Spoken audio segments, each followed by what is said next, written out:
Et oui, parce que vous êtes allé forcément rendre visite à Nathalie, du fameux club des libraires de Télématin. Oui, et je vais féliciter notre réalisateur, Jean-Philippe Houdin, puisqu'on entend le gitan, la chanson de Daniel Guichard. J'avais pas fait attention, oui. J'ai reconnu, je crois, avec Chico les Gypsies.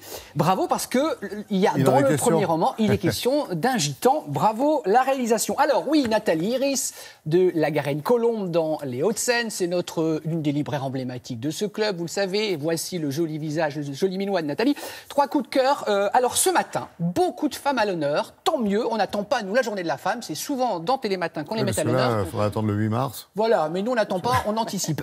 Alors, attention, récits de femmes, elles vont en baver, ça va être difficile souvent, mais ce sont de magnifiques romans. On va se balader, on va être dans un roman dans les Dolomites, donc Italie, en 1920. Nous serons à Brooklyn en 1900, mais commençons justement par cette histoire avec un gitan au cœur de ce récit d'Alain Jaspard, Pleurer des rivières, chez Héloïse d'Ormesson.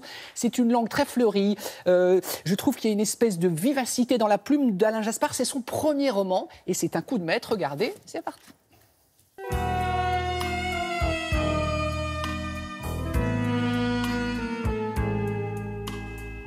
Nous sommes à Argenteuil, en banlieue parisienne. Une famille de gitans, elle attend son 8e enfant, lui vit de petits larcins. Un jour, il comparaît devant le tribunal, il est défendu par un avocat qui, lui, rêve d'avoir un enfant.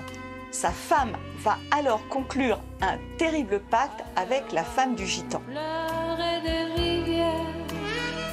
Vous pensez probablement connaître le dénouement, eh bien non, c'est beaucoup plus compliqué que ça. Vous allez commencer ce roman à la première page, vous ne le lâcherez pas avant d'avoir connu l'issue de cette histoire.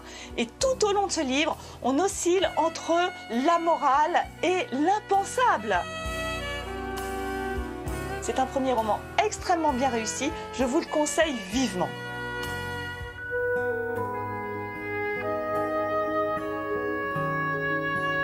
Mon deuxième coup de cœur, une véritable pépite, La 9e heure d'Alice McDermott aux éditions La Table Ronde. Brooklyn, années 20, quartier irlandais. Une jeune femme rentre chez elle un soir, elle trouve son mari mort brutalement et elle décide d'aller se réfugier dans le couvent d'à côté où elle va devenir lavandière et y élever sa fille. La petite devient très vite la mascotte des religieuses et tout naturellement, elle va se destiner à devenir bonne sœur. Sauf que quand elle sort du couvent, elle s'aperçoit qu'une autre vie existe. Et c'est là que le destin de cette jeune fille va basculer.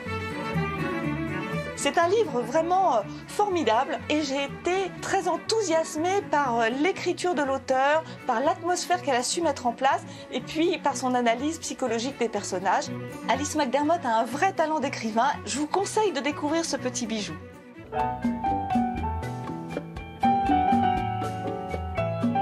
Et pour terminer, une histoire formidable. Maria Vittoria d'Élise Valmorbida aux éditions Prélude. 1923, Italie, petit village des Dolomites. Maria se voit obligée d'épouser un homme que son père a choisi pour elle.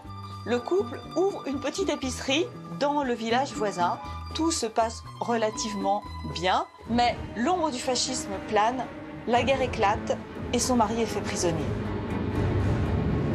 À partir de là, Maria va tout faire pour essayer de survivre, pour faire libérer son mari et traverser ces années noires. Dans ce roman, l'auteur nous embarque dans une fresque poignante. C'est un roman très émouvant. Je suis persuadée que vous allez vous attacher à cette héroïne. À lire absolument. Bonne lecture à tous. À lire absolument. Ah, elle est convaincante. Premier, mais en fait, ce sont les 3. Il faut lire, oui, absolument. Ouais, super sélection. Bonus avec un 4e. Voilà, j'ai le droit, c'est ma petite chronique, donc j'ai mon petit bonus. Radioscopie, Jacques Chancel.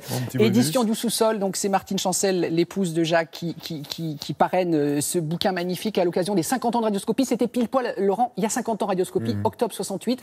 Et vous avez donc évidemment toute l'histoire, toutes les interviews et un CD avec les plus beaux entretiens de Jacques avec ses invités. Voilà. Et Chancel dans tout ça, c'est dans Radioscopie. Merci beaucoup, Damien. Merci.